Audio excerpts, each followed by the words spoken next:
Salut, salut et bienvenue à la chaîne du bien-être où nous partageons avec nos jeunes sœurs les secrets d'une vie paisible, d'une vie épanouie et d'une vie joyeuse. Alors, si vous êtes là pour la première fois, je vous souhaite la bienvenue et vous invite à appuyer sur le bouton de notification pour être informé de nos prochaines vidéos. Je rends grâce à Dieu pour ces grâces qu'il nous accorde sur cette plateforme et lui confie les jours à venir.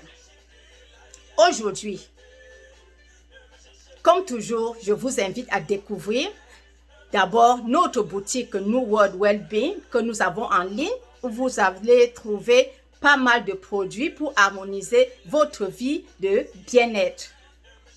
Nous touchons et nous partageons avec vous la seconde des 7 clés que nous avions sélectionnées pour vous aider à stimuler le bien-être émotionnel de vos enfants afin de jouir de tout ce que le Seigneur a réservé pour vous à travers ses enfants. Alors, gardez l'écoute.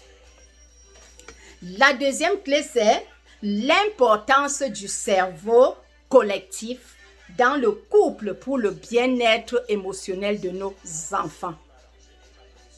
L'importance du cerveau collectif dans le couple pour le bien-être émotionnel de nos enfants.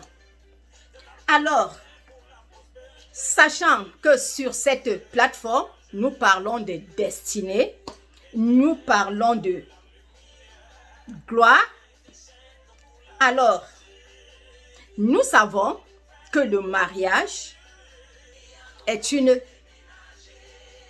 institution divine. Alors, le Dieu qui a institué le mariage a déclaré que la femme doit être une aide auprès de son conjoint. Si et seulement si ce conjoint lui accorde cette chance de jouer son rôle. Parce que Dieu qui vous a unis, c'est ce qu'il a déposé en cette femme qu'elle utilisera pour aider son conjoint à atteindre la destinée que Dieu a réservée pour leur couple, puisque l'homme est le chef de famille. Et malheureusement, le plus souvent, nous constatons que pour des raisons que nous ne pouvons pas vraiment expliquer, soit par ignorance, par manque de connaissance, par orgueil ou bien par égoïsme, la plupart des couples ne vivent pas, n'appliquent pas ce principe de cerveau collectif dans leurs relations, les enfants. Et de ce fait, ils n'atteignent pas le sommet, la destinée que Dieu a réservée pour leur couple et pour leurs enfants. Les gens vivent une vie cachette comme ça là. C'est un marmite qu'on n'explique pas dans le couple. La femme fait ses petites cachettes là-bas, l'homme fait sa part là-bas. Et tout ce qu'ils ont de commun, c'est le sexe. Et ces enfants qu'ils créent. C'est pour cette raison que je vous ai demandé dans l'une de nos vidéos, posez-vous la question, pourquoi est-ce que vous mettez disponible pour que Dieu vous utilise pour faire venir ces enfants sur la terre? Je vous ai donné ce travail de allez vous poser la question.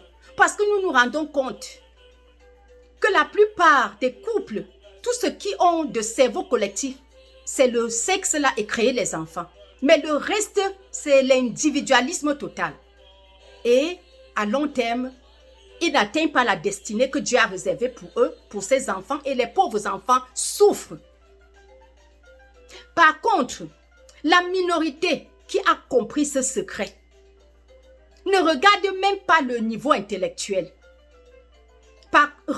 Cherche dans son conjoint, sa conjointe, les qualités qui vont l'aider à aller de l'avant, à être vraiment quelque chose de plus dans la société. C'est ce que nous devons regarder, mes enfants, mes jeunes sœurs.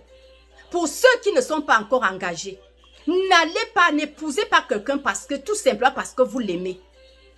Cherchez, causez plus avec cette personne. Écoutez que cette personne vous parle le plus. Cherchez à savoir, est-ce qu'il a des qualités? Est-ce qu'il a des choses en lui qui m'aideront aussi à devenir quelque chose dans la société? Si vous ne retrouvez pas en lui, je vous conseillerais de réfléchir 2 fois.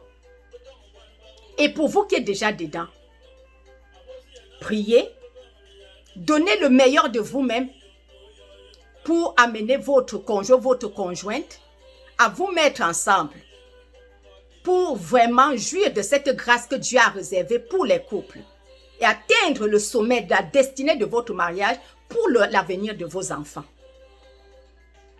Je vais partager avec vous le témoignage d'un couple qui a su mettre en pratique ce principe de cerveau collectif et qui sont célèbres à vie. Gardez l'écoute. Il s'agit de l'histoire du couple Ford que chacun de nous connaît, la marque de voiture Ford que nous voyons partout dans le monde. J'ai lu son histoire. On nous fait savoir que M. Ford est né d'une famille où depuis sa tendre enfance était le genre d'enfant craintif, d'enfant peureux, timide. Mais Dieu, sachant son caractère, a placé à ses côtés une épouse, une conjointe dynamique, déterminée, courageuse, visionnaire. Alors, quand M. Ford a eu la vision de ce projet, il a partagé l'idée avec son épouse. Son épouse a dit, « Waouh, ça c'est une très grande idée. Nous allons travailler dessus. » Monsieur Ford, comme l'histoire le dit, est allé partager son idée avec ses parents. Les parents lui ont dit, « Laisse tomber, tu ne peux pas réaliser ce projet. » Ils sont rentrés chez eux. La dame a dit, « Va écrire ce que tu as comme idée. Nous irons chercher des financeurs et nous allons mettre cette idée-là sur pied. » Ce qui a été fait, Monsieur Ford a rédigé. Son épouse et lui sont partis chercher des financeurs. Et par la grâce de Dieu, les gens ont accepté de financer leurs idées et ils ont développé la première marque de voiture Ford. Et aujourd'hui, jusqu'à aujourd'hui, les voitures Ford sont dans le monde.